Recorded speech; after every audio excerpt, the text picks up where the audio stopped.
Okay.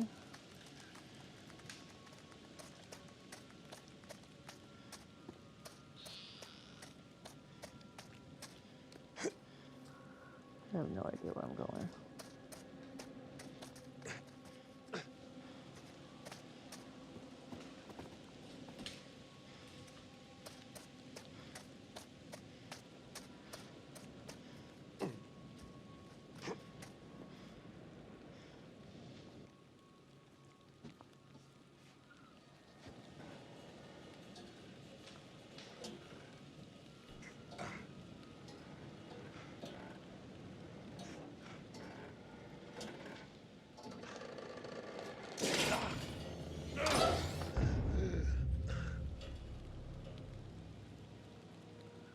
That would have to hurt. God damn it. Yeah, god damn it is right.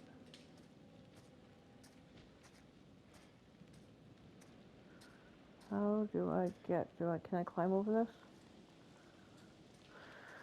Okay, I can't climb over it. Can't go around there. I have a feeling it's gonna be something obvious, okay. Can I climb up this? Can I climb up this? I mean, in real life, you would climb up this, right? Why wouldn't you just climb up this? I don't know what's there, that's why. He fell down here. I can't get back up. You can't go around. Oh, wait, this area, huh? What? Oh. Go around the fence. Yeah, well, I was right.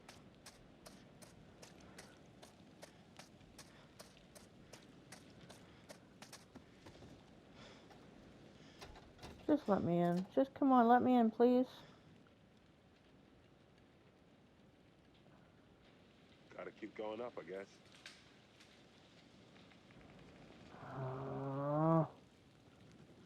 Don't want to frickin' go up anymore.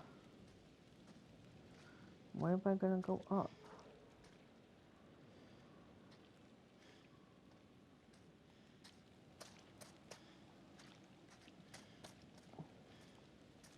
No, that's just a broken door. Can I climb on any of this? Can I climb on any of this? No, okay. Can I climb on any of this? Oh wait, there's a ladder. There. Go up. Scaffolding makes sense.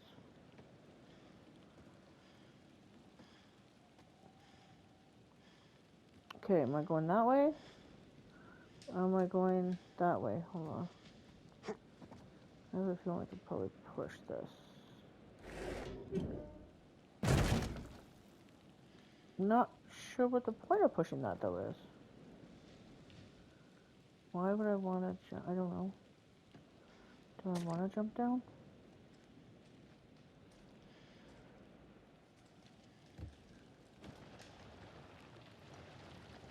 I have a feeling I'm supposed to do this over here somewhere. I just don't know where.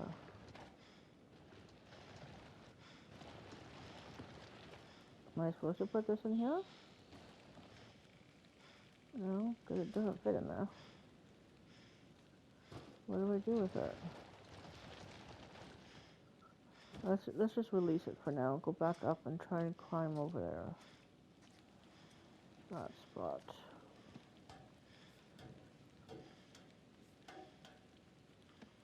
Yes, I'm mumbling as I try to figure things out. Okay. Shimmy, shimmy. Shimmy, shimmy. Shimmy, shimmy. A little faster.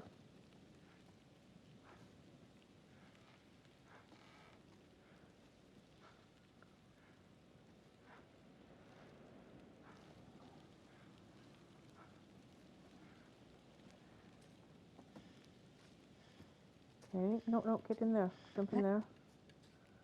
Break the glass first, but okay. Not another premonition. Oh, this is for the next one. This is season 2. It's in space. I'm so excited. I can't wait to see it.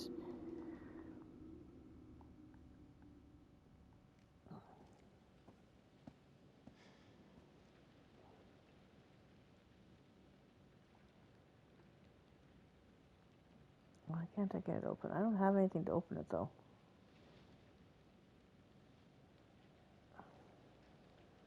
Right? Like I don't have anything to open it, right? No. Anything in here? No. Anything in here? No. Oh, wait a minute. No, I don't think I can pull it up over there, can I? Can I? Can I climb up on the roof? Maybe I'm supposed to do that. Hold on.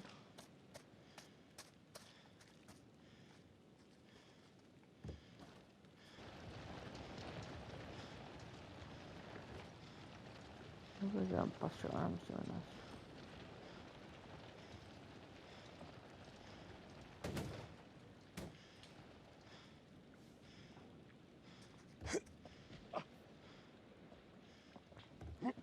Oh, there's a big hole in it. Oh. Okay, that was supposed to happen? What is that smell? I don't know, probably death. Ugh.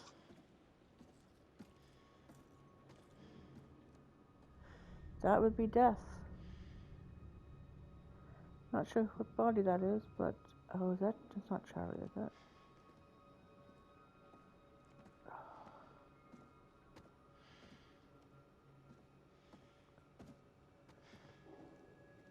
Don't they hide in one of these at some point?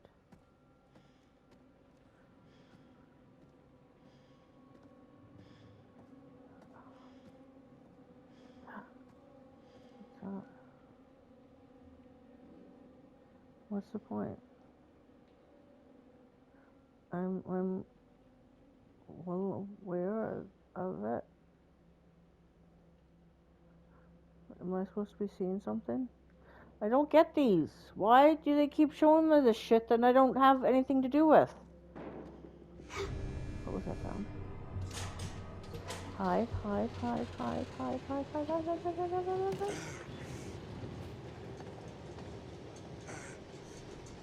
You.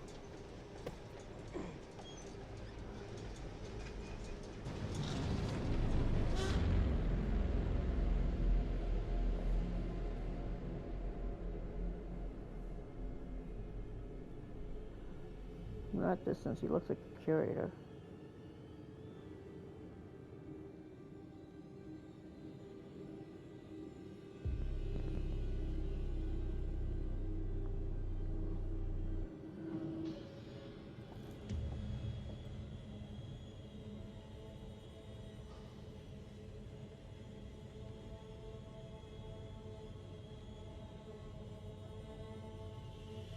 Yeah, like you know that someone broke that and it didn't just fall apart on its own.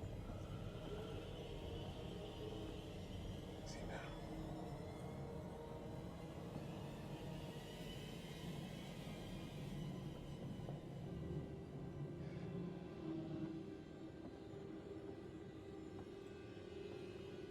Like it's not obvious. I can see you, for Christ's sakes.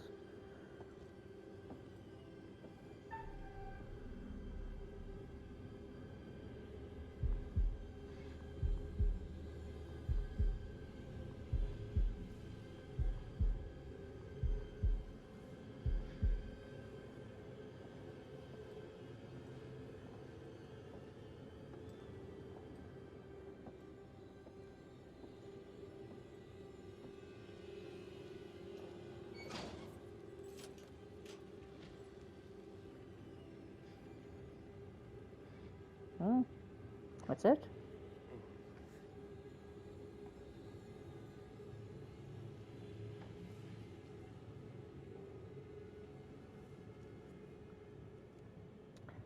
Escape the curing facility.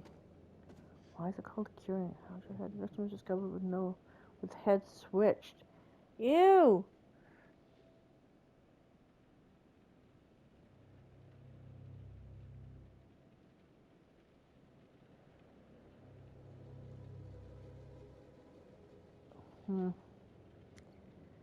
Interesting. But considering he ended up being a murderer, supposedly.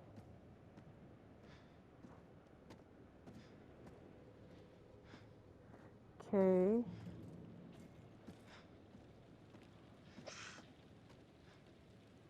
Must be another way out. Okay. Where?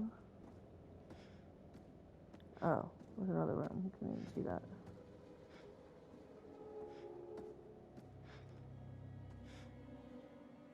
Oh my god. Yeah, oh my god, is right.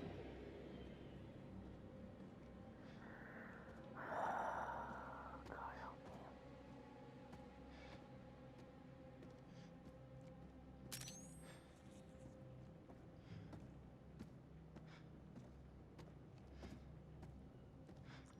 Do I want to know what's behind there?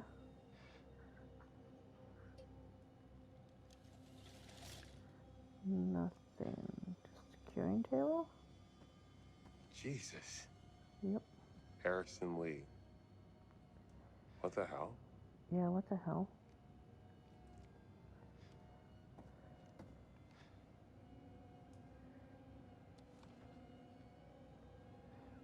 Mr. Lee Harrison suffered death by asphyxiation of washed free, not quite as formaldehyde solution. Blah, blah, blah.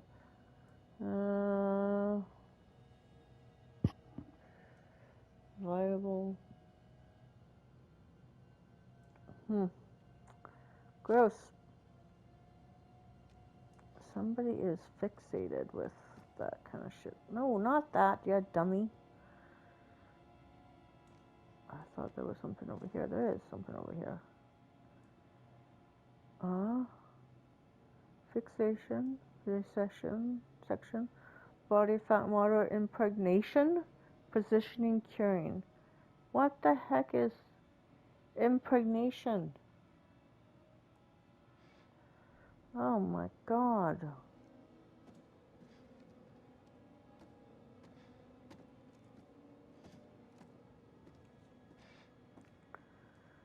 Which way did I come? I came that way.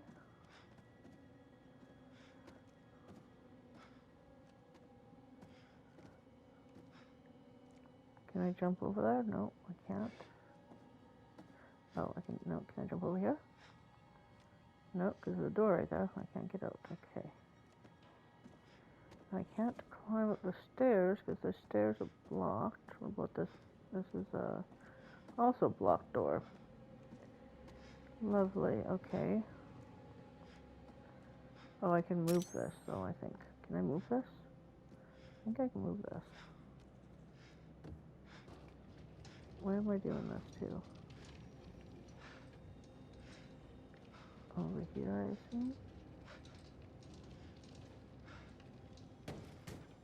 Okay, good.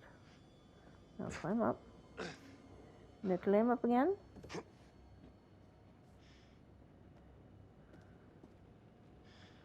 Stop walking forward when I'm not walking you.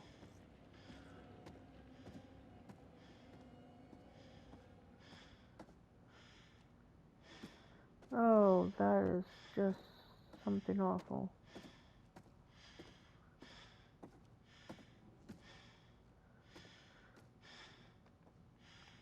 Do I want to be up here? Probably not. Oh my god, that's a big hole. What the hell? What happened? Oh, it's, can I go down? I guess not. Can I climb over? Yeah, I can. This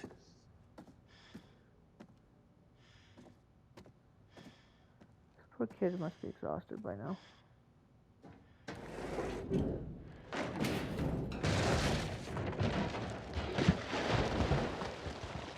Can you make any more noise?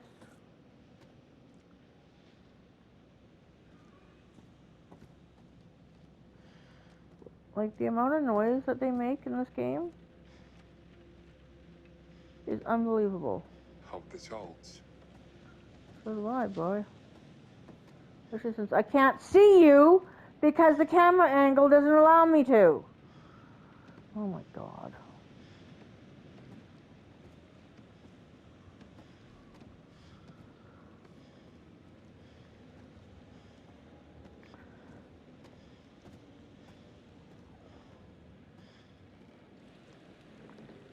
Oh, hell to no.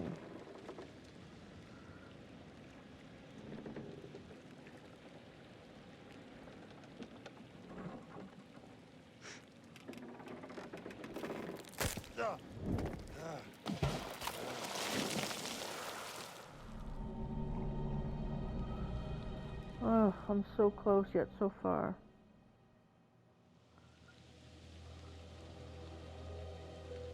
So am I assuming Kate? Oh no, Kate. I was just gonna say, is Kate dead? But no, she's not.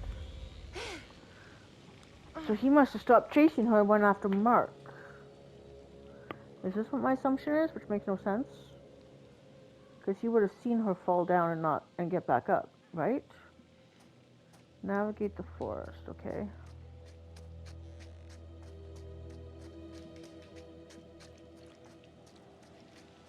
No. What? Wait, what? Come on, I see you listening. Oh, that's a stupid thing. I hate these stupid things.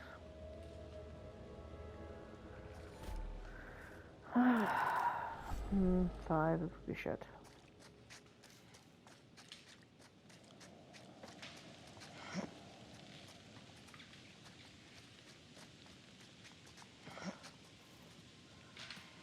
Oh.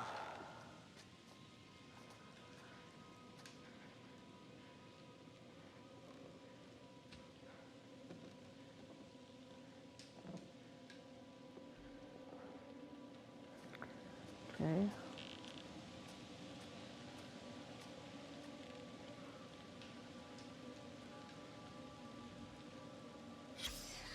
Francis Morello.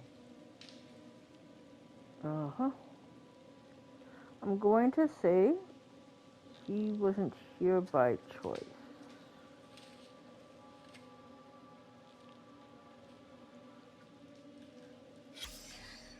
Thanks for the day out, Uncle Francis. No. Oh, was that his niece or whatever, or nephew? Niece?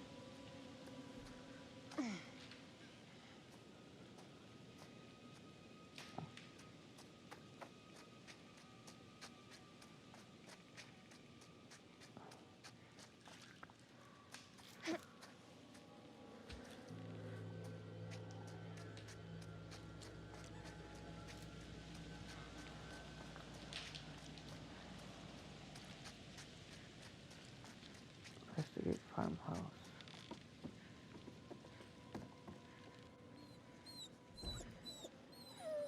Oh, puppy, how did you get over here?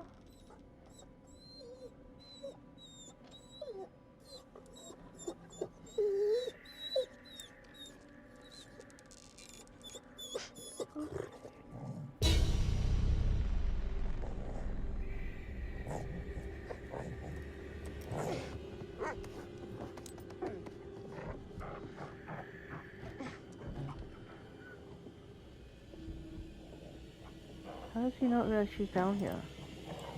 Unless there's more than one of them.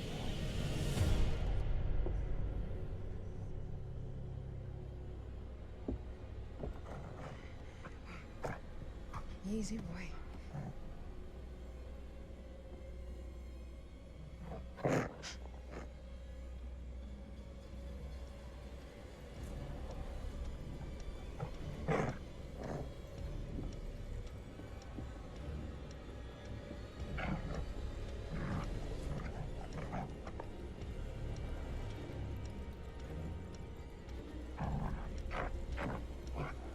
Do not hurt the dog. Not gonna happen.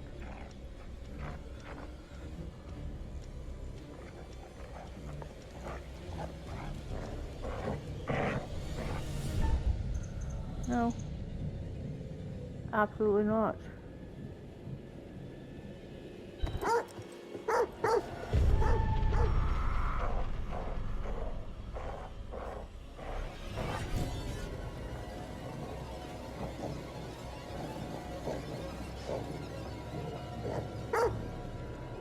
dead. No!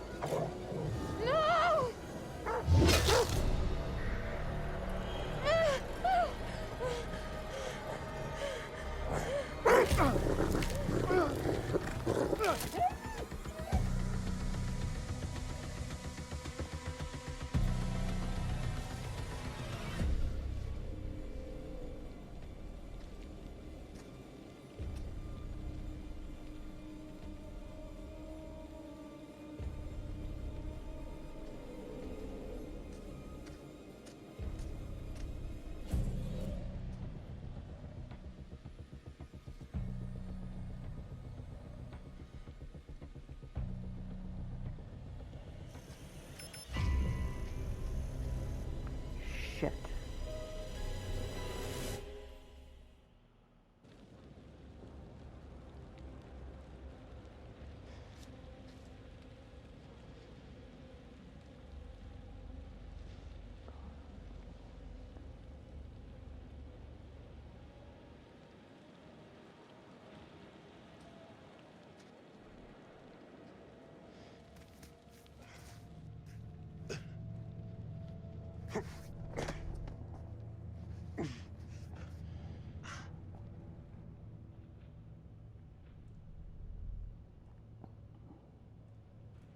Let's get that light on.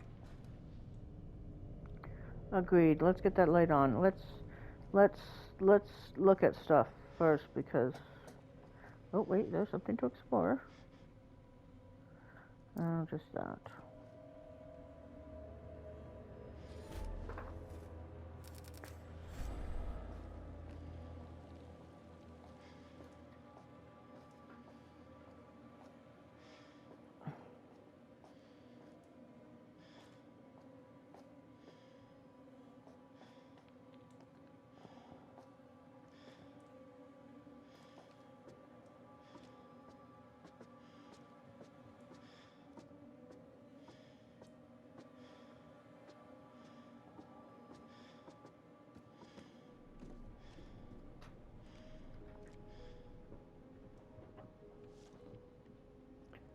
Address, Chicago PD, case number, evidence, blah, blah, blah. Okay. 0600 hours, I, Officer Frank Hooper, discovered that one or multiple individuals had gained unauthorized access to the evidence room at 1612 West State Street. Among the missing items were assets recovered from the apartment of former FBI agent Hector Monday, including books, clothes, notes, surgical tools, and dental equipment. Fuck. Told ya. We are currently running with the theory that this was the direct result of souvenir hunters looking for a piece of memorabilia from the case. End of Maybe. report. I don't know about that.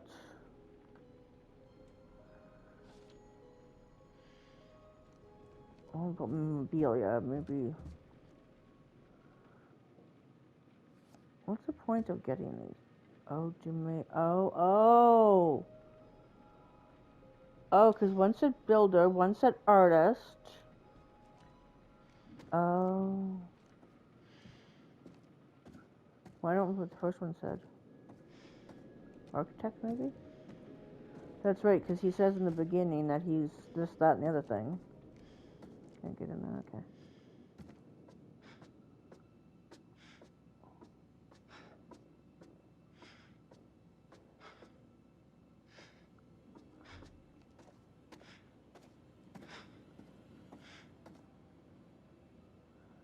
We'll take these because those go with a boat. Looks like there may be another boat on the island. It does look like it, doesn't it?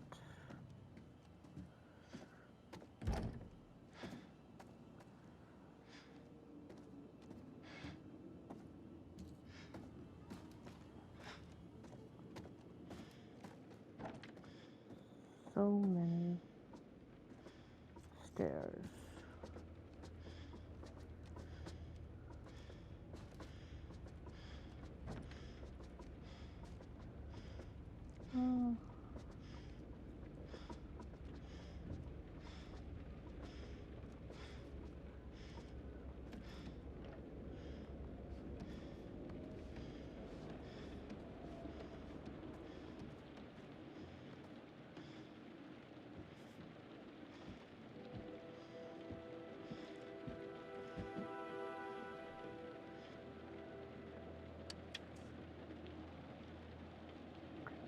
Now what? Come on.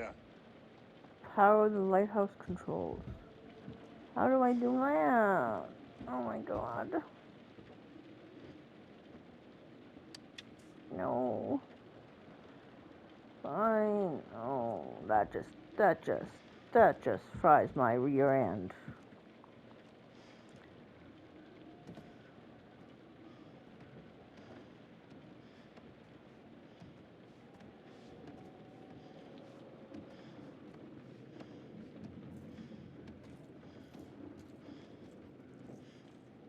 Where is the electricity in this damn place? Okay.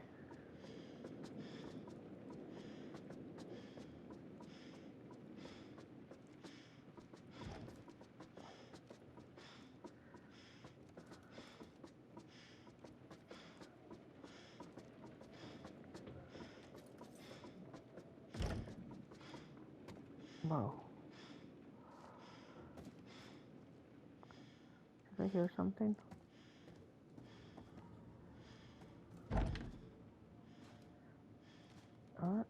That looks like electrical, but it's not, apparently. Hot water tank. I really hope that's just... No, I already examined that. Oh, what's this?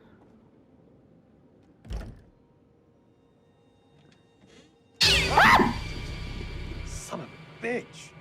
Give me a dog any day. Mother of God.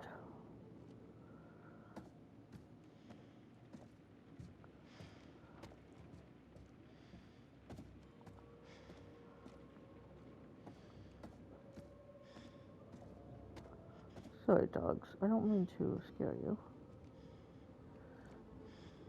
Let's get some red light up here.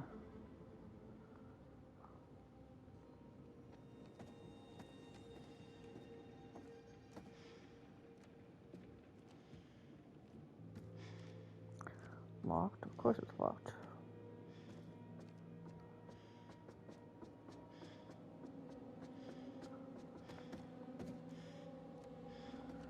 Can't go into it.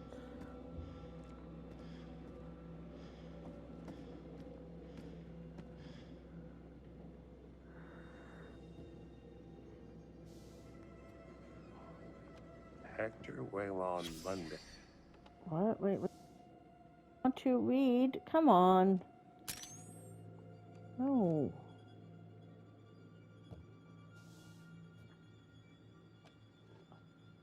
Dr. William Monday has been awarded a degree of Bachelor of Science in Psychology.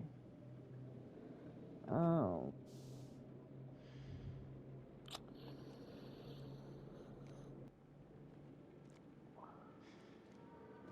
What's this?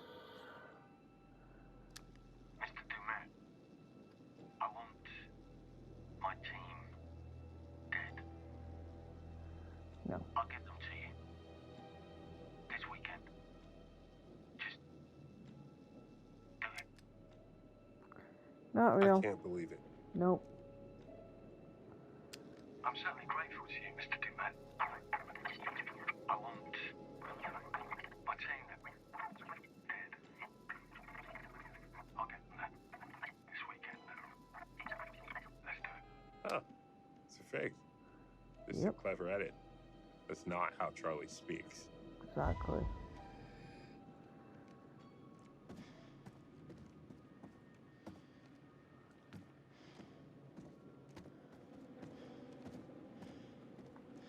Wait, what's this?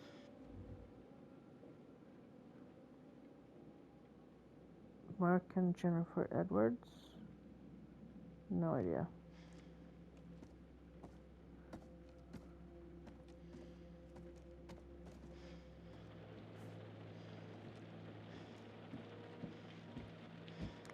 Oh, what's this? Wait. No way. No way. I agree. No way. What's over here? Absolutely nothing.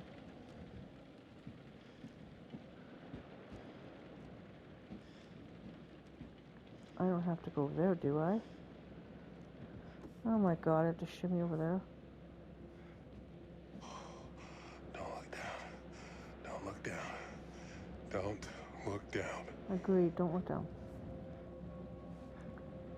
Don't understand. Why am I going over here, though? Am I supposed to go over here? Oh, breaker box. Tampering with this seal is a federal offense. Oh, wow. Pretty sure murder is also a federal offense. Oh my gosh.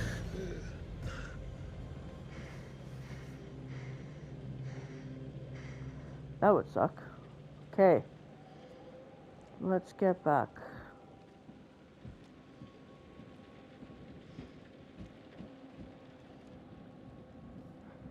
Yes, please.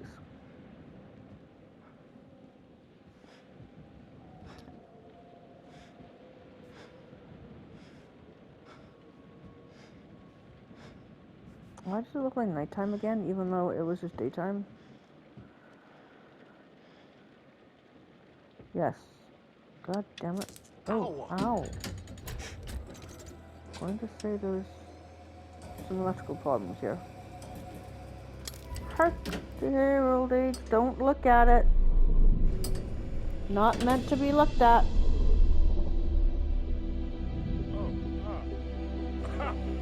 Fuck yes! Yeah, you'll think otherwise soon.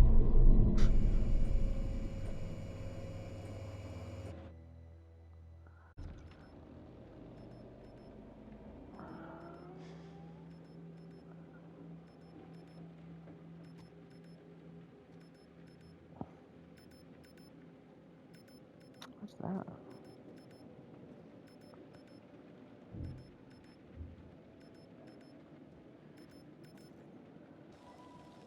Hey! Up here! Kate! Hey! Oh. Please don't.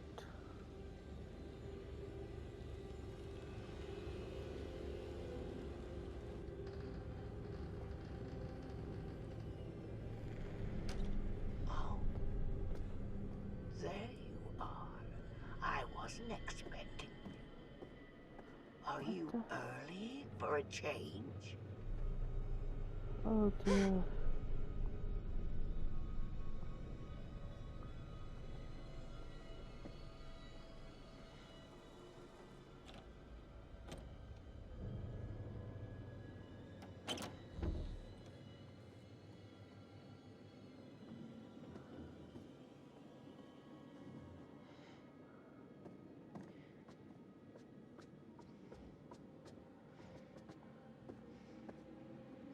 Mark? Please tell me you can hear me. What? What?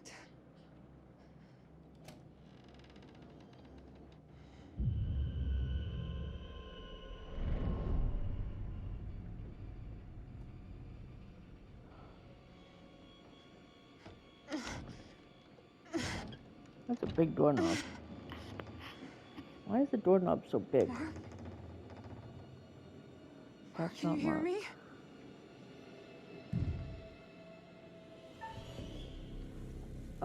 No, investigate the door. I don't think that's Mark. Yeah, that's Mark.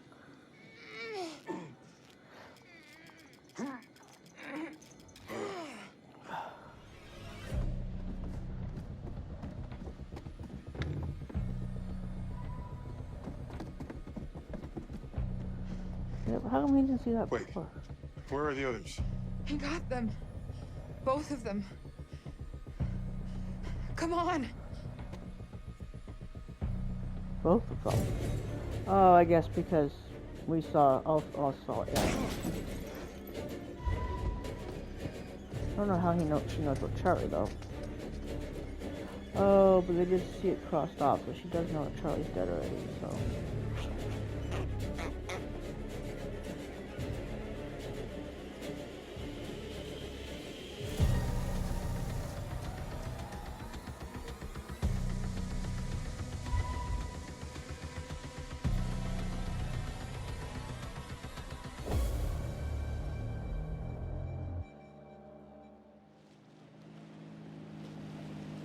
Why did only one police officer... Oh, well, imagine they didn't think there was anything interesting to come over, so... They were just double checking. But why anybody came over in the first place, just because the lighthouse went on beyond me, because that doesn't usually happen. That's not what lighthouse is for. Oh, sorry, sir. Oh, this is horrible. This is horrible. No, What the hell? Yeah. Oh. Hands where I can see them, all of you! He killed them. No talking! I said, hands where I can see them! Thank God you're here. You have to help us. Until I know what's happening here, no one moves. The boat. Seriously, lady? You can't feel the heat.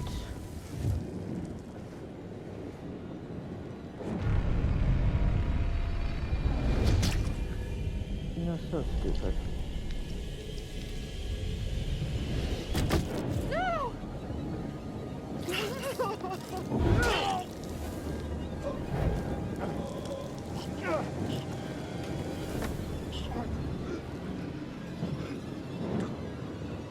Another boat! Run! Run. Get Go! the gut. Run. Run!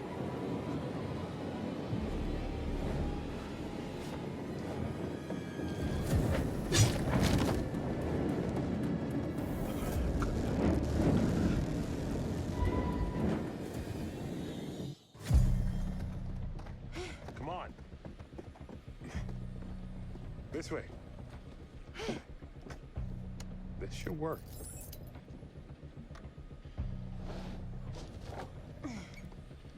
Oh, it's not working. Starter cord. There. Work, damn it! I'm not Jamie. Come on, puppy. Hey, Connie. Good to see you, boy.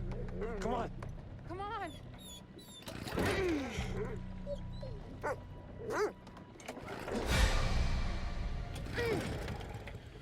Let the boy do it. Just work! Go!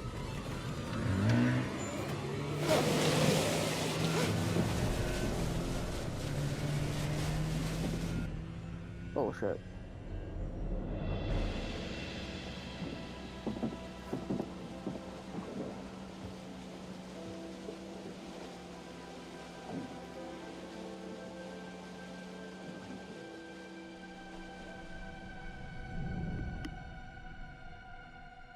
Well, I saved 2 out of 5.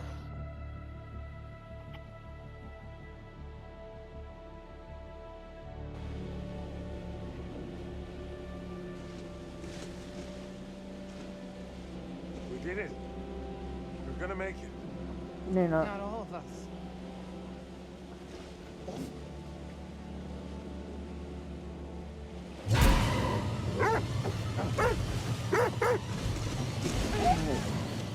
And his mask stays on through it all. Hang on! Yeah. Poor Joker. Connie, no! Connie!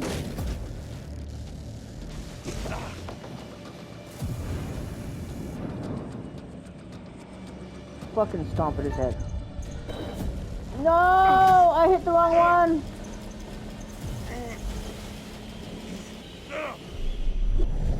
No!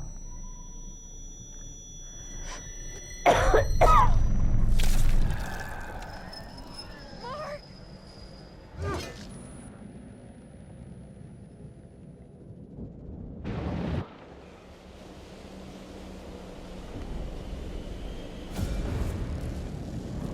Ah, she's dead.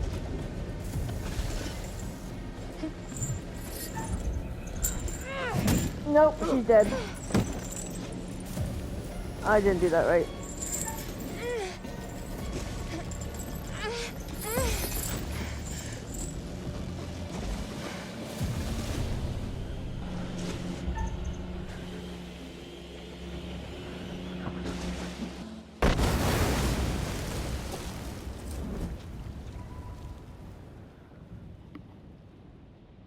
Oh my god, well, I saved 1 out of 5.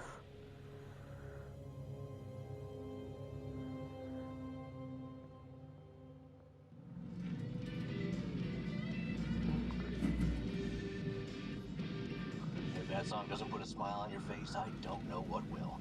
We have a non-stop block of your favorite classic rock after this break. No damn commercials.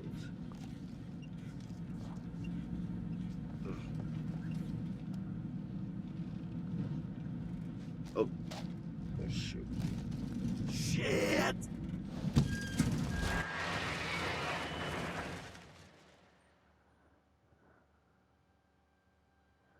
And I If looked she up, gets blamed, and there they were, just I'm in gonna the middle fucking of the quit. flipping road. And where you coming in from? Fort Wayne. Been driving since Wayne, 3 Indiana. Early start. Well, I was trying to get into the port by 8. Probably not gonna make that now, am I? Happier I'd say ending. likely not.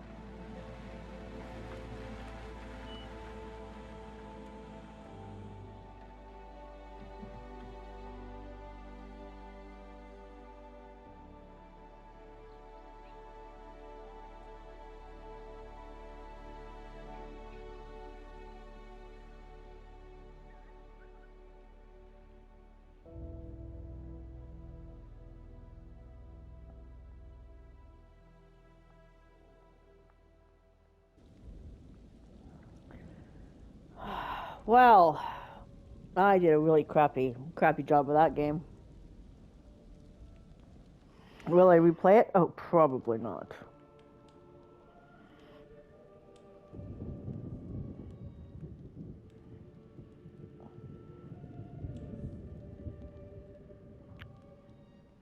So Dumet was a copycat.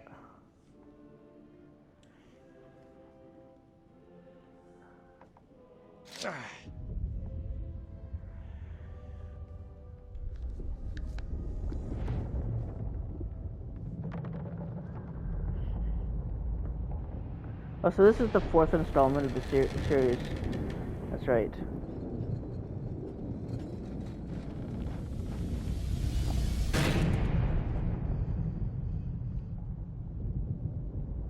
Because the 5th game is that space one. It's hard to call it a game, really, but... You're here. Oh, you're here. All good things must come to an end. But how good was the end for our crew? I don't know, I'm gonna have to watch. Unfortunately, you lost a few of them. A few of them? So, rest in peace. Mark, loyal to the final frame. There's some studio space going spare in Brooklyn, if anyone's interested. Charlie, I'm afraid it looks like Series 2 isn't going to be commissioned after all. Erin, the new girl surprised everyone with her courage, but now she's gone to the great audio suite in the sky. Aww. And Jamie, the plug's been pulled and the lights are out. My girl, I Jamie. don't think rewiring the fuse is going to help this time around. No. What about our sole survivor? She's Kate had a traumatized. secret. She was traumatized by something that happened a long time ago, but she faced the thing she was most afraid of in the whole world and survived. She might not this time. I'll tackle the paperwork in the morning. Can you find your own way out? It was, as always, enlightening. I have no doubt we'll meet again in the future. Farewell.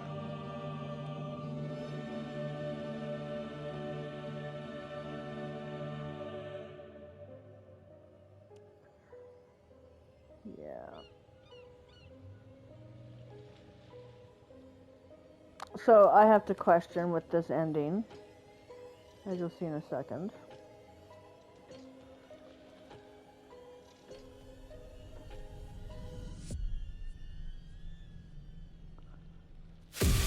Yeah.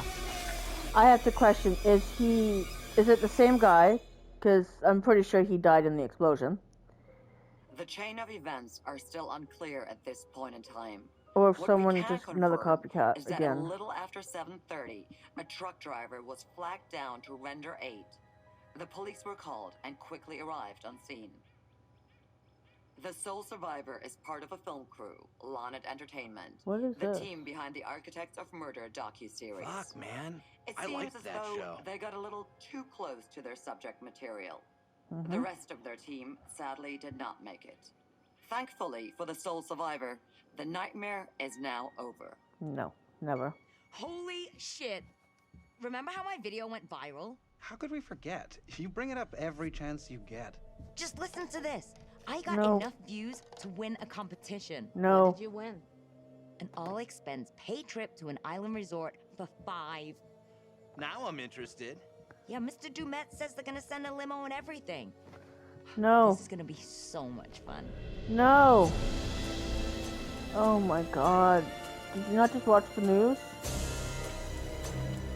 Oh, and there he is in the window. Oh my god.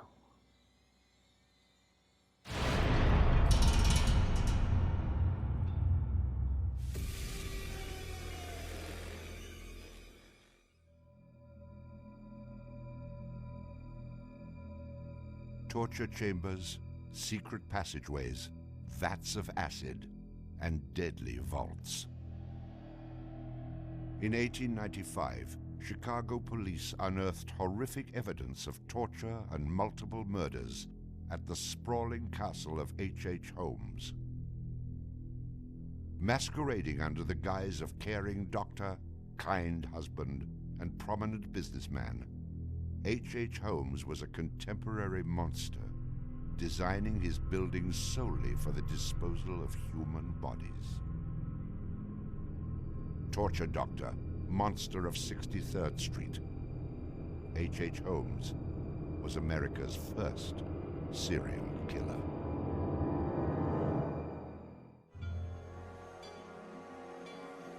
Just south of Chicago, the suburb of Inglewood was thriving with commerce. The train station itself had 9 leading lines of railway and over 100 trains stopping there every day. No other suburb of Chicago had this luxury. Dr. Henry Howard Holmes. A pleasure to meet you. Arriving in Chicago, Holmes finds work immediately at the E.S. Holton drugstore, located at the southeast corner of 63rd and Wallace in Englewood. Several months later, Everett Holton dies of supposed natural causes. Then Claire Holton, his wife, disappears after selling the drugstore to Holmes. Owning the drugstore, Holmes had a steady flow of cash. He would often purchase and resell goods and properties under his numerous aliases. In addition to scamming creditors, Holmes obtained his funds from other phony inventions, such as a mineral water elixir, which in reality was obtained from the city's water supply. 1888, Holmes secures a lease on the vacant property across the street from the drugstore, the southwest corner of 63rd and Wallace. It is here that Holmes will make his horrific dreams come true. He will construct a building for which the entire world will remember him. Fantasies start very young, and so what he did then was he took a step furtherance of his fantasies to make it reality. And probably, if we had done a little bit of investigation back then, we would have seen things like his plans, but not just plans for a building, because we'd expect to see architectural plans, but plans for his torture rooms. For the suburb of Englewood, the building Holmes is erecting at 63rd and Wallace is a massive construction project. Day after day, passers-by stop to gaze at the spectacle of the many laborers working together to to create a magnificent new edifice in their neighborhood. Englewood residents were so impressed with the massive building that they named it the Castle. From its outward appearance, it seemed rather normal. But like the duality of homes, the exterior and interior of the building were extremely different. Holmes himself was the architect of the building. He was the only one who knew its design. There was this constant turnover of workers on the building. He would hire a mason to put in a wall and then fire the guy, or hire somebody to put in part of a staircase and then fire him. And there seemed to be several very sinister reasons behind that. One was he managed not to pay a lot of these people because he was always claiming that they were doing incompetent work. But the other, much more insidious reason was that no one except him really had a clear idea of what the structure of the interior of the house was.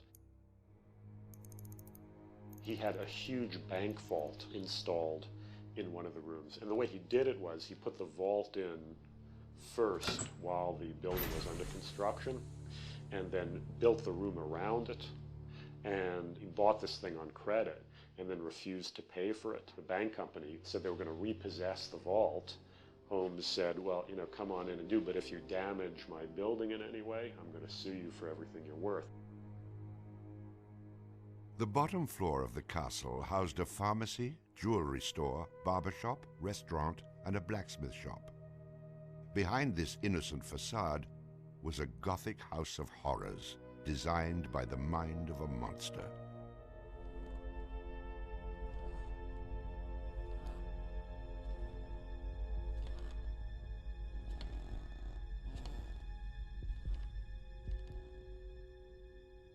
The third floor seemed innocent enough, containing rented rooms, legitimate offices, and Holmes's own bedroom.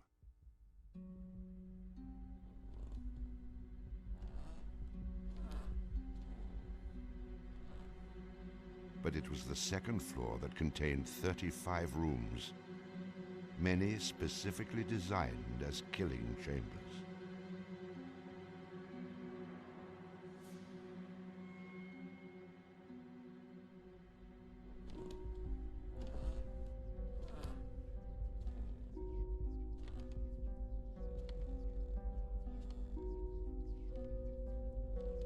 Disorienting unsuspecting victims, the labyrinthian construction contained numerous staircases and doorways that led nowhere.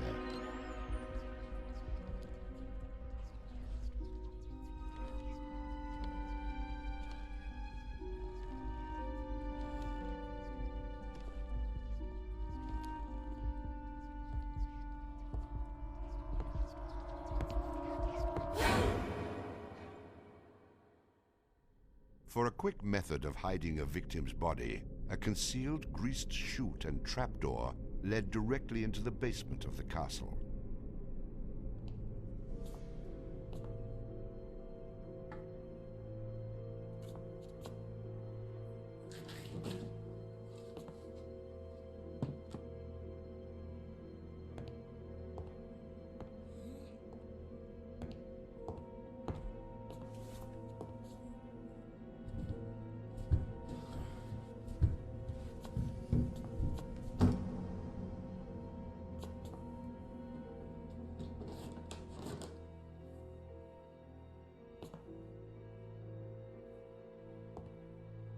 The basement held the most terrifying rooms, resembling a medieval torture dungeon.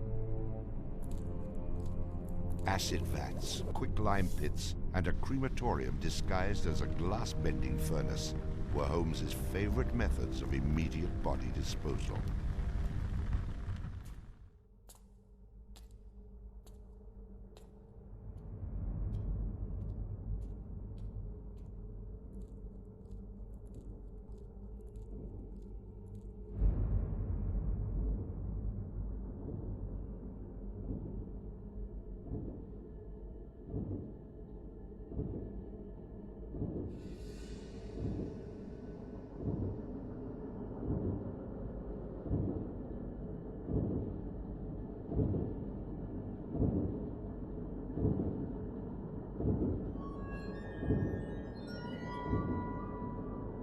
After cleaning and mounting their bones, Holmes would profit from his victims by selling their skeletons to local medical schools and universities.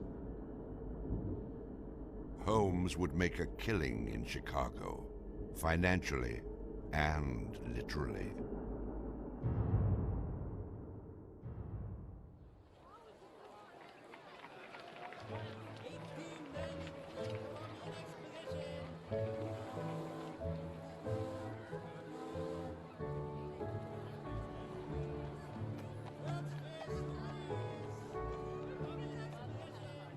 May 1st, 1893, the World's Columbian Exposition is open to the public in Chicago.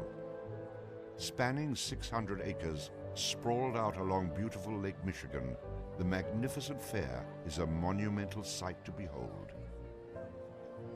Over 20 million people from around the world would attend the dazzling World's Fair between May 1st and October 30th, 1893.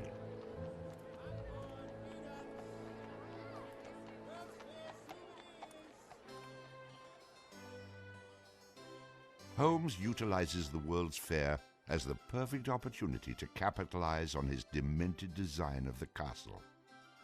Located only a few miles from the World's Fair, Holmes's castle was perfect lodging for tourists. Holmes decides to rent rooms to visitors of the fair. He entirely renovates the upper floors of the castle, bringing in the most modern furnishings and luxuries, all purchased on credit, which Holmes had no intention of repaying.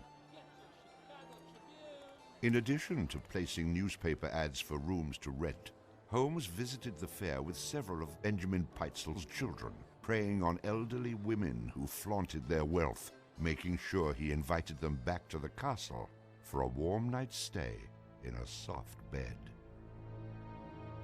They're not calling their relatives, telling them where they're at. They just know that they're going to Chicago to see the Columbian Exposition. Perfect victims, because they're unknown in the city. Their relatives, wherever they came from, know that they were coming to Chicago, and they never came back. Now, how do you start to find them? They don't even know where they stayed. Perfect, easy victims. I'm sure some of them got in and out of his place with no problem. And others, they walked in and they never checked out. Some of the rooms had been completely lined with asbestos to make them soundproof.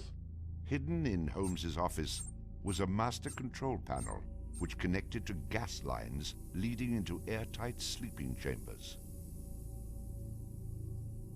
Holmes would lead his victims into the rooms, lock them in, and turn on the gas, asphyxiating them while watching their demise. Let me out! Holmes, let me out, please! Holmes! Holmes!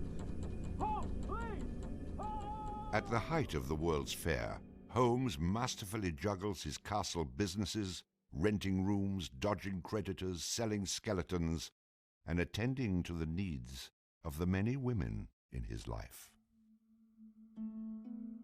I have had many young ladies in my employ, most of whom are still living in and about Chicago, whose parents and friends know only too well that far from being their seducer, I have done much to materially help them in their narrow lives.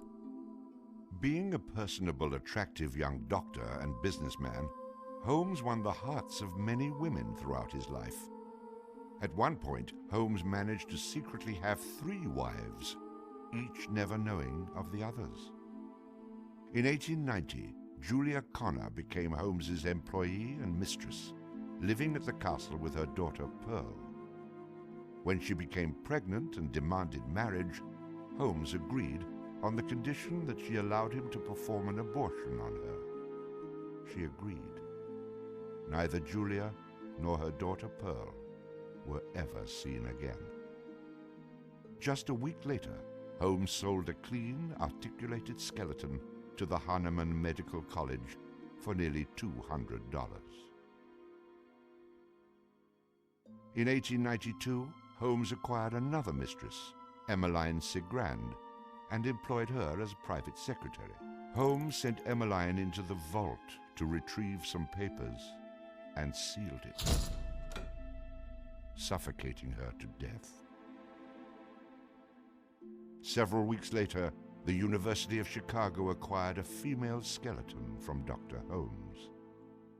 In 1893, Minnie Williams became Holmes's new private secretary and eventually his mistress. Minnie was the beneficiary of a property in Fort Worth, Texas, valued at over $40,000.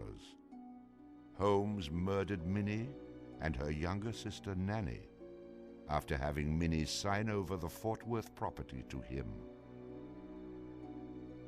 In 1894, Georgiana Yoke became Holmes's third wife.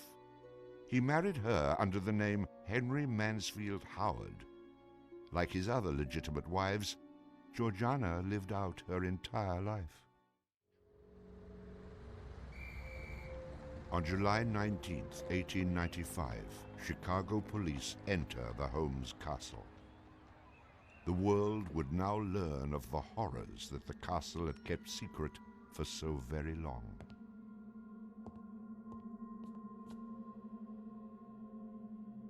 As disoriented detectives and police searched the upper floors of the castle, the true depths of Holmes's evil were waiting in the basement.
Among the death devices in the basement of the castle, investigators find piles of mixed human and animal bones, bloody women's undergarments, and a wooden dissection table saturated with dried blood.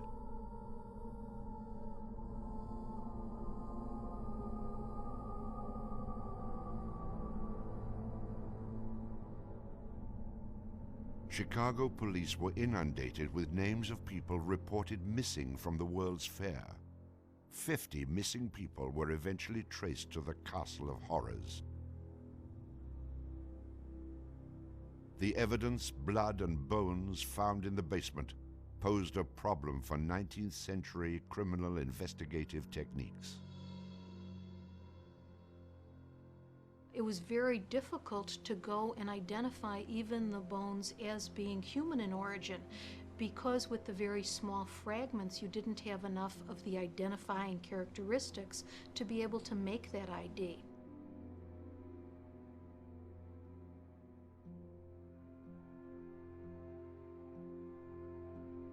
The world is now calling Holmes the Monster of 63rd Street, Torture Doctor, and the Modern Bluebeard. Overnight, Holmes transforms from arch-swindler to arch-fiend. A Chicago journalist calls Holmes a multi-murderer. The Holmes case generated this incredible amount of national attention and really international attention. Really in his own time and in America, Holmes was much more notorious and more widely known than Jack the Ripper, who was a contemporary of his. Then as now, people were very, very fascinated to sort of visit the sites of these terrible crimes. And his castle became a kind of tourist site. And there were various people who were wanted to take it over and turn it into a kind of murder museum. And then, just before some impresario was about to make it again into this tourist attraction. It just burnt down. Somebody burnt it down. I mean, it could have been, who knows, some outraged citizen who didn't want this to become some very morbid tourist attraction.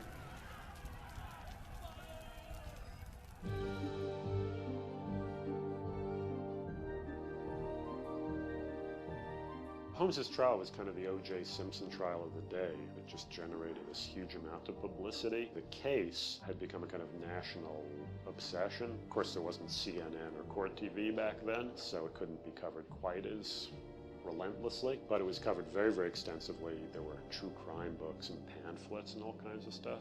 And Holmes himself had become a sort of folk figure almost, you know, the sort of national boogeyman.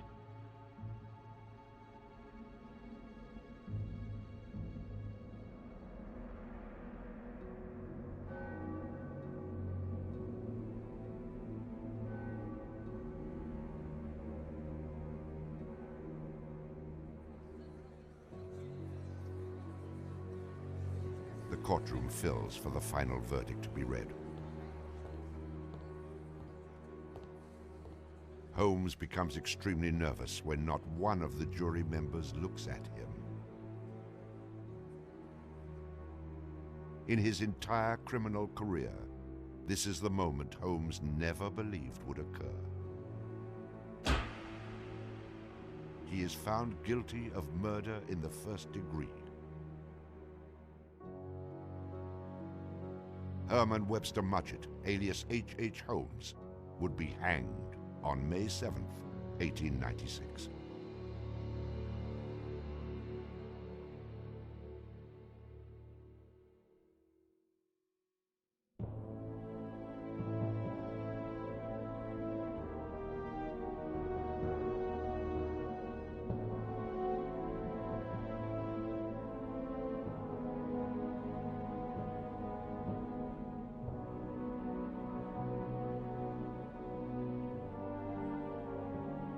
While Holmes was in jail, awaiting the execution of the sentence, he was made an offer by William Randolph Hearst, supposedly for a significant amount of money, to provide his confessions. Holmes, who had already issued about a half a dozen completely self-contradictory versions of his crimes, clearly at this point felt he had nothing to lose. He was going to die anyway. In this confession, he did a complete about-face and portrayed himself as the worst monster who ever lived. He just basically confessed to every crime anybody had ever suspected him of and threw in a few more for good measure. He's reliving the fantasies after the fact now. He's reliving the fantasies of things that he did. She was very willing to do this and prepared to leave the vault upon completing the letter, only to learn that the door would never again be opened until she had ceased to suffer the tortures of a slow and lingering death. The partial excavation in the walls of this room found by the police was caused by Latimer's endeavoring to escape by tearing away the solid brick and mortar with his unaided fingers. I closed the door and turned on both the oil and steam to their full extent. In a short time, not even the bones of my victim remained. It was the footprint of Nanny Williams that was found upon the painted surface of the vault door, made during her violent struggles before death. Only one difficulty presented itself. It was necessary for me to kill him in such a manner that no struggle or movement of his body should occur. I overcame this difficulty by first binding him hand and foot, and having done this, I proceeded to burn him alive by saturating his clothing and his face with benzene and igniting it with a match. As soon as he had ceased to breathe, I cut his body into pieces, and by the combined use of gas and corn cobs, proceeded to burn it with as little feeling as though it had been some inanimate object. I immediately took them to the Vincent Street house and compelled them to get within the large trunk, through the cover of which I had made a small opening and ended their lives by connecting the gas with the trunk. Then came the opening of the trunk and the viewing of their little blackened and distorted faces. Then the digging of their shallow graves in the basement of the house. The ruthless stripping off of their clothing and the burial without a particle of covering save the cold earth.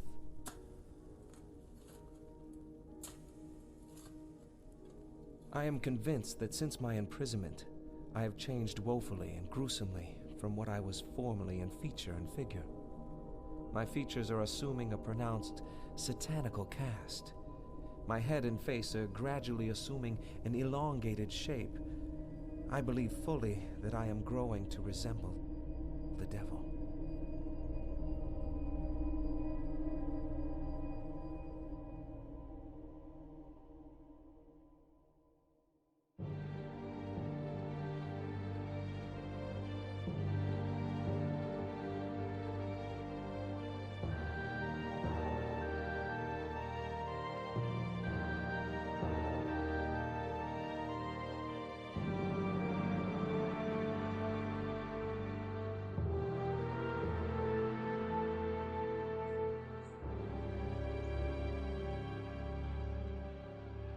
On the gallows, just before he died, he recanted.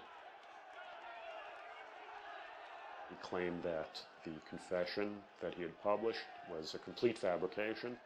The extent of my wrongdoing in the taking of human life consists in contriving the killing of 2 women that have died at my hands as a result of criminal operations. That is all I have to say.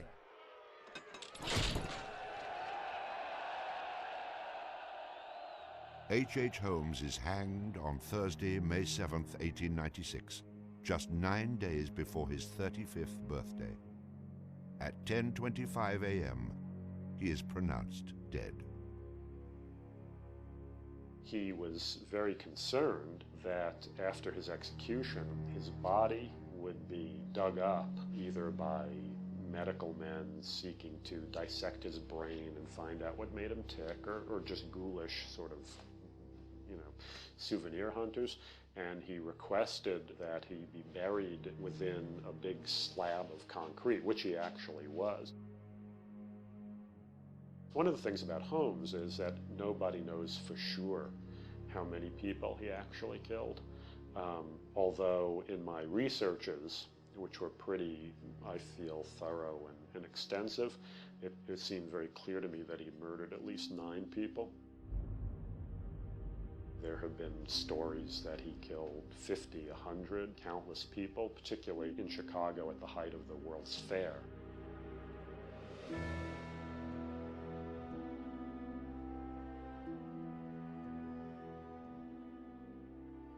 How many people did Holmes actually murder? Most likely, no one will ever know. Holmes and the many other people that came in contact with him are long gone, having taken the answers with them to their graves. I was born with the devil in me. I could not help the fact that I was a murderer no more than the poet can help the inspiration to sing. I was born with the evil one standing as my sponsor beside the bed where I was ushered into the world. And he has been with me since.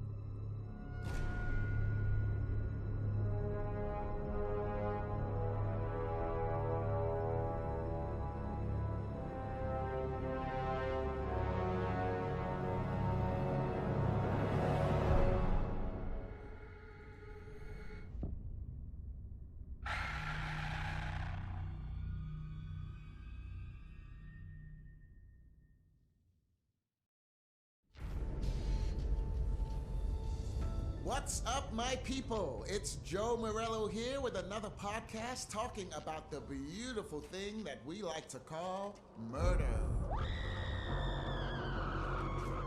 As ever, I'm joined on the show by my wife. Hi, Michelle. Hello, Joe. Hello, listeners. What wicked delights do you have waiting for us on the coroner's slab today, Joe? I'm glad you asked that, Michelle, because we're going to go deep with this one as we talk about the Shoe Shine Killer. A new killer on the block. And we have a cameo appearance from your friend and mine, Manny Sherman, the Beast of Arkansas. What a lineup. That's right. This is a case that's going to blow the listeners' minds, because I believe, and I'm just putting it out there, that maybe, just maybe, local law enforcement got this one wrong. Sounds like a great show. You got it. But before we dig a little deeper and get to the juicy bits, I want to introduce a very important character in this story. FBI Special Agent Hector Monday. Let's take everyone back to Wednesday, January 15th, 1997, when Chester Bell of the FBI reported how Hector Monday and his team had apprehended the Beast. Good morning to you all. I'm Chester Bell, Assistant Director at the Federal Bureau of Investigation. At approximately 0530 local time, a team led by Special Agent Hector Monday and supported by law enforcement officers conducted a raid of a motel room just outside Birmingham, Alabama, to apprehend Manny Sherman, the man known as the Beast of Arkansas. Using state-of-the-art psychological profiling techniques, Special Agent Monday and members of his task force not only identified their suspect, but predicted his movement with unerring accuracy. I'm delighted to say, we have our man. Now, I've got something here that's going to put a different slant on this case altogether. What is it? I've managed to get in my possession extracts from the interview sessions between Agent Monday and Manny Sherman. No way!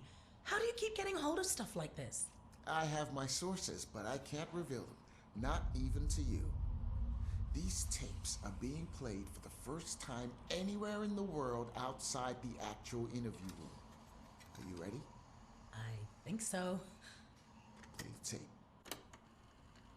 Manny Sherman, born January 1, 1956. Come on. You know all this. What do you want? What's this? Huh. You've been doing your research, haven't you, Special Agent Monday? What are my favorite television programs? Describe my first pet? What were your friends like as a child? What is this? You're taking a survey, you're trying to learn something. Would it kill you to be direct? You wanted to know what inspired me? As if I wasn't an original? Well, maybe there was one man I found myself a little fascinated by. Henry Howard Holmes. Why? Because he was numero uno. America's first. The guy invented the trade. He set the benchmark, you know? Learn your history, Monday. Read a book. You think because I stuck a blade in some people and get off on it, I'm not smart? I, allegedly killed 13 people before you got smart enough to find me. Oh, that was disturbing. Did you hear the way Manny spoke? I mean, he was like channeling every sick psycho you've ever heard of. But he saved the best for last. None other than HH Holmes himself. America's first serial killer. The very same. Let's play the next tape. I had to build my own little castle, just like Holmes did. Most people like me do their business where their target lives. That's just asking to get caught. Holmes had the right idea. It's all about the honey trap. You bring me some smokes, like I asked? Lucky Reds? Yes. Oh, these are like gold in here.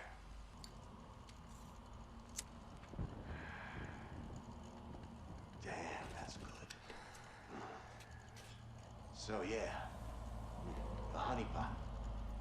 Holmes built a hotel about a mile from the World's Fair and called it the World's Fair Hotel, and bought ad space in papers alongside ads for the expo. Rubes from far and wide assumed it was the official hotel. Ma and Pa Kettle take a train in from Nebraska. Takes 3 days. They roll up into that joint ready to rest, get to their room, and whoops, what do you know? Holmes had a gas pipe hidden under the bed and poisons them.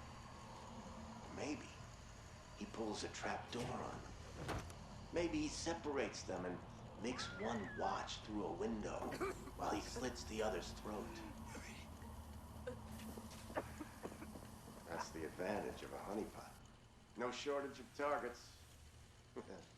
That's why I picked all those houses north of the airport. That whole neighborhood was scheduled for demolition, and yet all those lovely realtor ladies must not have gotten the memo. Call up as a contractor. Tell them I'm flipping. Have them meet me out there. And look at that. We're the only 2 people for miles. The first couple times I'd wait for a plane to fly over just to hide their screams, but after a while I realized they could scream as loud as they wanted. No one was going to hear a thing. That's what I remember most. Those screams. You can try to understand why I am the way I am. You can forensic science up all the data you want. But you'll never know. You'll never know, Monday. You'll never really know how it feels when you watch the fire burn out of somebody. After capturing Manny Sherman, our man Monday was suddenly the hottest ticket in town. He couldn't go anywhere without someone wanting to throw a case his way. Everyone loves a winner. Let me lay this out for you. On September 3rd, 1997, the local PD found the mutilated body of an unidentified man in his early 50s behind an apartment block in the South Loop district of Chicago. Then, 2 weeks later, another body washes up on the East Pilsen River. With the exact same modus operandi, local law enforcement realized they were dealing with a serial killer. They needed help. So in the late fall of 1997, Agent Monday found himself in the Midwest heading up an investigation that would soon become synonymous with his name. Let's hear from Field Agent Danny Haywood on his first impressions of meeting with Agent Monday. I first met Agent Monday on October 12th, 1997 at O'Hare Airport when I was assigned to welcome him off the plane. I'd actually met him once before at a lecture on criminal behavior given a few weeks prior here in Chicago, but I doubt he remembered me from that. I was pretty nervous as the new kid on the block. I was just out of training, and I'd been assigned to drive around this big shot criminal profiler who just cracked the Arkansas case, which was all over the national newspapers. My first impressions were that he was tall. You hear that, Michelle? Actually met him once before at a lecture on criminal behavior given a few weeks prior here in Chicago. That puts Monday in Chicago at the time of the original killings. Exactly. Okay, dial back a few weeks to the summer of 1997. Agent Monday is in a tiny interrogation room in Birmingham, Arkansas, conducting his psychological investigation into Manny Sherman. But he's doing more than that. He's picking Manny's brains, learning from him, being challenged by him. Let's play tape number 3. A whole carton this time. You trying to get on my good side or something? Yeah, I think I'll save it. What, no questions? What's going on with you, Monday? You seem different.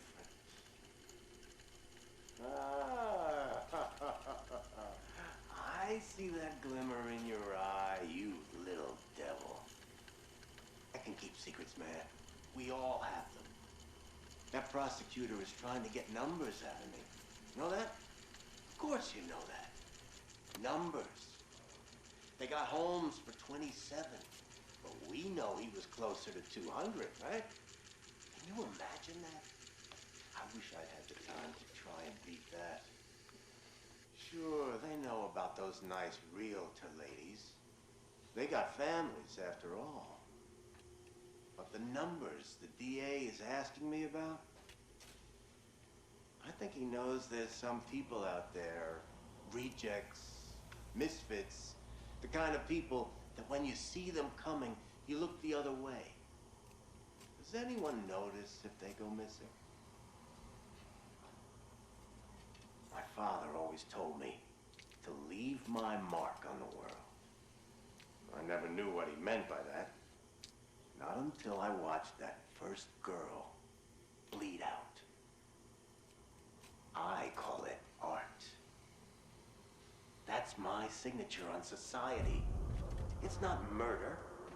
It's an aesthetic response to what this world has made me. Ask people to list serial killers, and they'll drop 5, 10 on you before they can think of any more. Ask them to name the detectives that caught those killers. No one is going to say a damn thing. No one knows. No one cares. No one makes movies about them. No one puts their faces on t-shirts. No one gives a shit.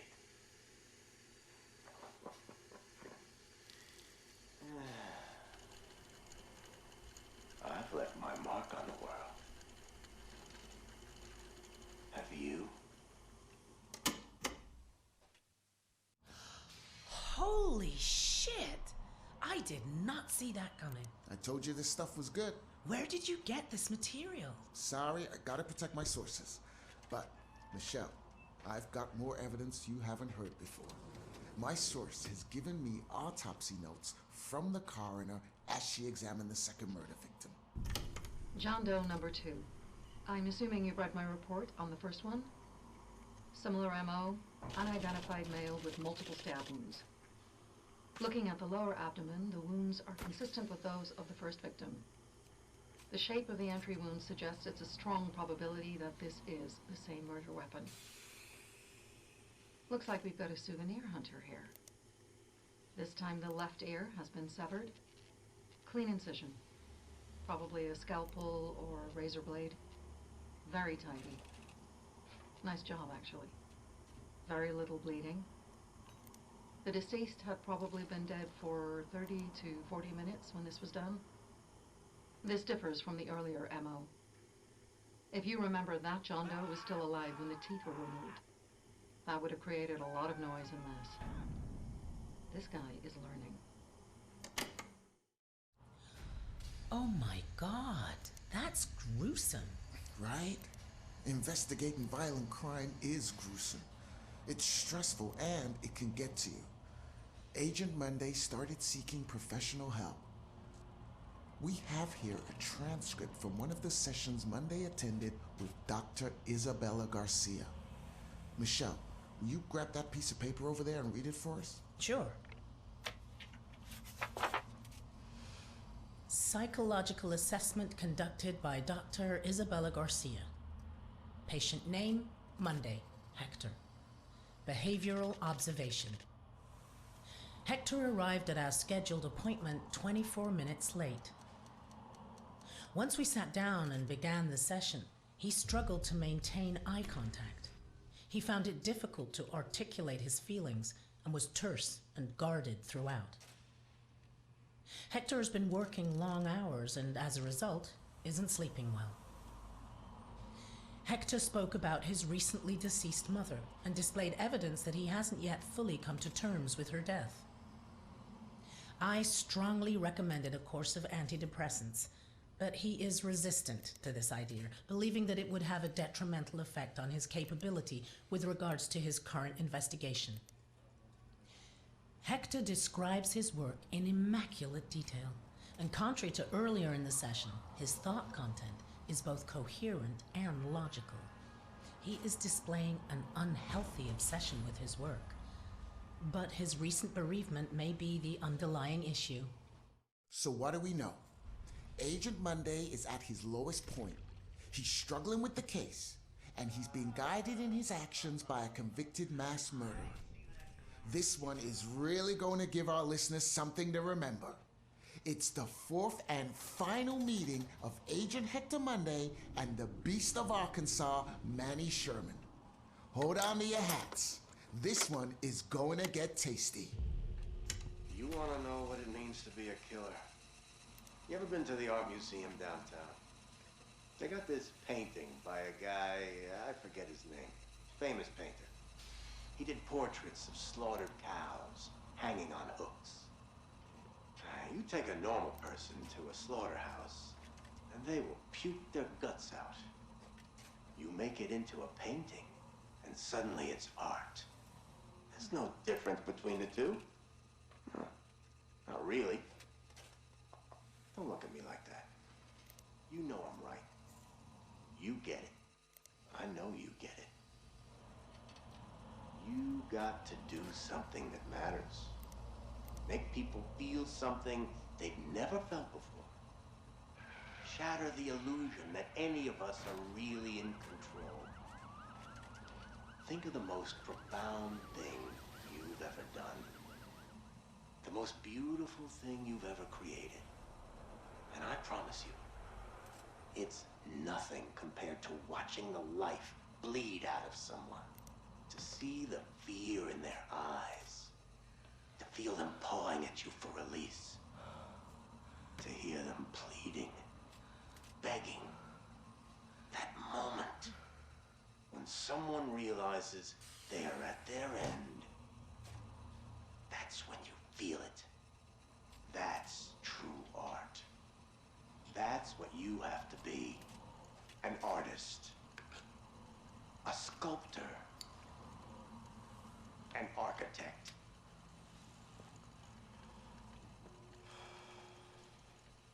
I see the gleam in your eye, Agent Monday. You're not fooling me. Ah, look at you now, huh? Am I gonna be your first? Well, come on then, huh? I'm right here. This room is soundproof.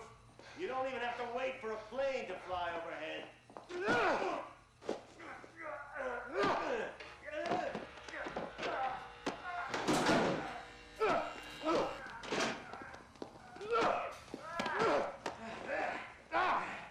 There you are. I see you now. Oh, not bad. Not bad at all. Bare hands can feel good, huh? But the blade makes for such a prettier picture. You've got potential, Agent Monday.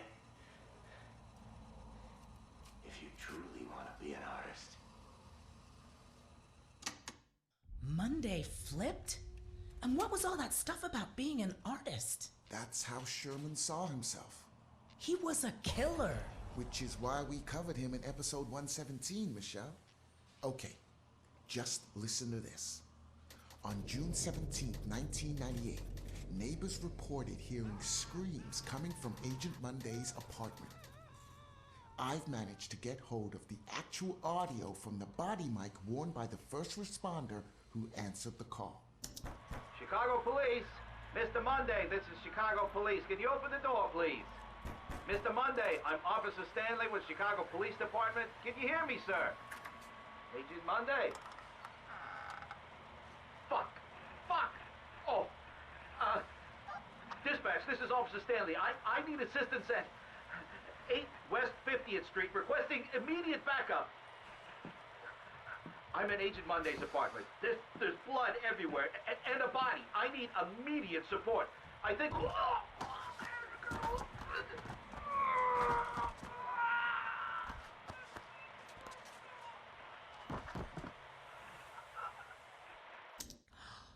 Plot twist.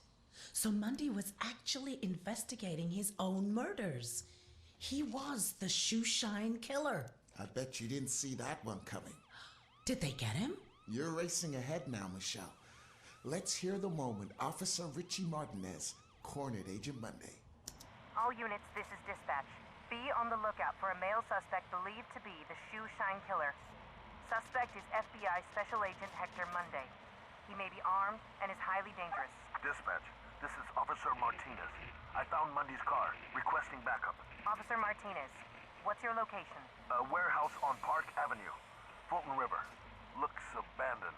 Officer Martinez, backup on its way. Hold your position. Copy that. Shit! He's seen me! Officer Martinez, hold your position. Shit! We have a situation. Dispatch, the building's on fire. Fire department on their way. He's still in there.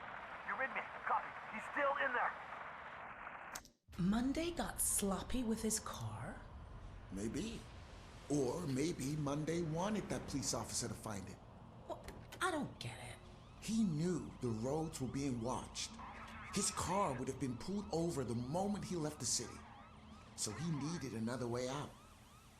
Let's hear how Chicago AM reported events in their morning bulletin. Good morning, Chicago. We begin today with some breaking news.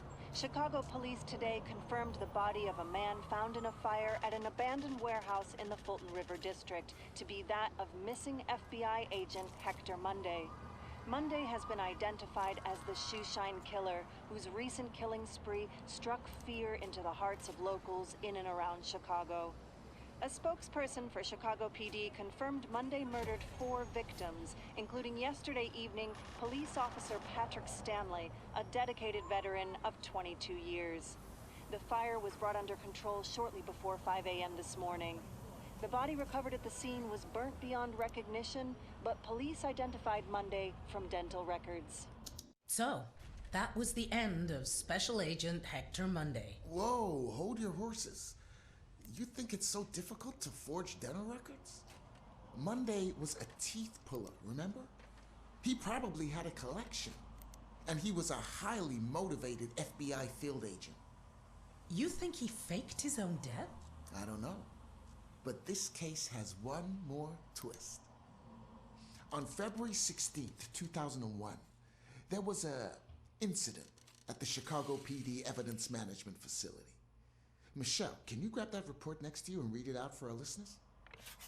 At 0600 hours, I, Officer Frank Hooper, discovered that one or multiple individuals had gained unauthorized access to the evidence room at 1612 West State Street. Among the missing items were assets recovered from the apartment of former FBI agent Hector Monday, including books, clothes, notes, surgical tools, and dental equipment. Wait. Keep reading. We are currently running with the theory that this was the direct result of souvenir hunters looking for a piece of memorabilia from the case. End of report. Interesting, right? He set the whole thing up? In that list of stolen items, reportedly, was a piece of paper with a list of names. Aliases? What are you saying? I'm not saying anything. I'm just putting it out there. You think Agent Monday is still at large?